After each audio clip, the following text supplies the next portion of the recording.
एक सोने का सिंहासन ले लो, आधा किलो का, आधा किलो सोने का सिंहासन बनवाओ, उस पे एक शालिग्राम भगवान की शिला रख दो, उनका श्रृंगार भी सोने से कर दो, हीरे पन्ने से कर दो, और उस सिंहासन को किसी एक ब्राह्मण को अगर हम दान कर दें, उससे दुगना फल एक बेलपत्री शंकर भगवान को समर्पित करने से प्राप्त हो जाता है।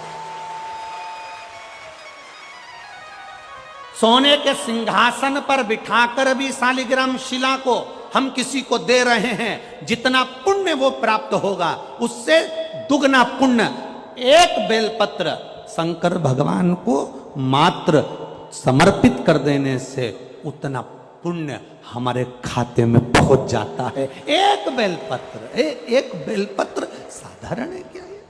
कावड़ शिव महापुराण की कथा में हमें यह जानना है कि देवताओं ने जो कावड़ उठाई थी, स्वयं मनु और शत्रुपा ने कावड़ उठाई, उस कावड़ का महत्व क्या है?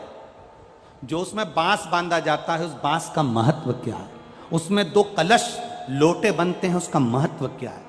कावड़ लेकर जाने वाले के घर में क्या कर देना चाहिए जब कावड़ लेने जाए कि उसके घर में जिंदगी में कभी संपदा की कमी ना आए? वो कावड़ का महत्व क्या है? लोग उठाए और चल दिए कावड़ लेकर, वो नहीं, घर में ऐसी क्या चीज रखकर जाएगा कि आते से ही कावड़ का थोड़ा सा जल बचा हुआ उस पर डालेगा, तो वो सिद्धता से कम नहीं है।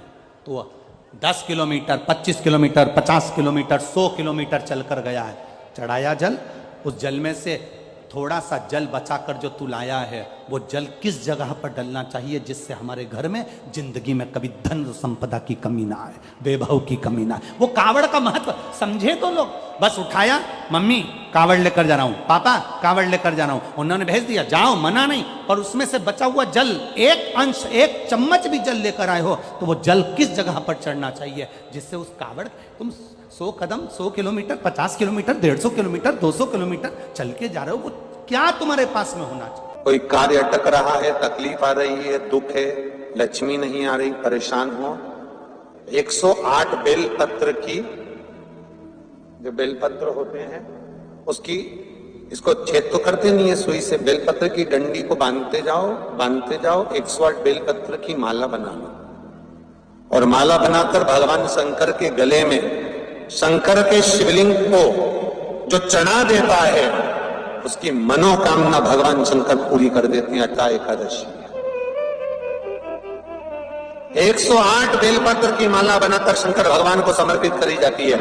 माता लक्ष्मी ने भगवान विष्णु को पाने के लिए तुलसी की माला बनाकर समर्पित करी थी, जैसे सती ने शिव को पाने के लिए, कामना को पूर्ण करने के लिए। शास्त्र कहता है घर के बुजुर्गों को, घर के बड़ों को, जेठ जेठानी हो, सास ससुर हो, घर में जो तुम्हारी उम्र से बड़ा हो, उसको आज पीला फूल या पीली चने की दाल या पीला वस्त्र, कुछ भी पीली सामग्री आज घर के बड़ों को देना चाहिए।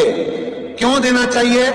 तो शिव महापुराण की कथा कहती है कि जो शुक्ल पक्षी की एकादशी के दिन पीली वस्तु का दान दे देता है, घर के किसी ब्राह्मण को देने नहीं जाना, किसी मंदिर में देने नहीं जाना, आपके ही घर में, आपके ही घर के बड़ों को किसी भी पीली चीज का दान कर सकते हो। फूल हो, मिठाई हो, कोई अनाज हो, कोई वस्त्र हो, पीली वस्तु का दान दे दो। क्यों होगा?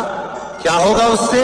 शिव महापुराण की कथा कहती है, उससे जिंदगी में कभी बड़ी बीमारी प्रवेश नहीं करती। सनातन धर्म कहता है बट वृक्ष की पूजन करने वाला, बट वृक्ष के नीचे शिव की आराधना करने वाला, लोम समर्पित कर जल चढ़ाने वाले का जैसे कर्ज मुक्ति होती है, उसी तरह आंवले के वृक्ष के नीचे मात्र ताजा मिष्ठान दूध का बनाकर उस सामग्री को भगवान आंवले के वृक्ष के नीचे पूजन करने से लक्ष्मी और संपदा की वृद्धि होती है। जैसे शमी का पौधा, शमी का वृक्ष, शमी के वृक्ष के नीचे मात्र दूध और जल मिला हुआ जल, शमी के वृक्ष के नीचे मात्र ओघड़दानी, अवधूतेश्वर महादेव के नाम से केवल हफ्ते में एक बार भी अगर दूध और जल का मिश्रण शमी के पौधे के नीचे कर दिया जाता है तो कहते हैं शरीर में बड़ी से बड़ी अगर बीमारी है, कहीं कैंसर जैसा रोग है या किडनी लीवर जैसा रोग है, कोई भी तकलीफ, कोई गांठ अगर शरीर में हो गई है, तो शमी के वृक्ष के नीचे दूध का जल थोड़ा सा हफ्ते में एक बार अवधूतेश्वर महादेव के नाम से समर्पित कर देने से रोग का निवारण होने लगता है, रोग थम जाता है और आगे नहीं बढ़ पाता और उसका इलाज चालू हो जाता है, सुख का अनुभव।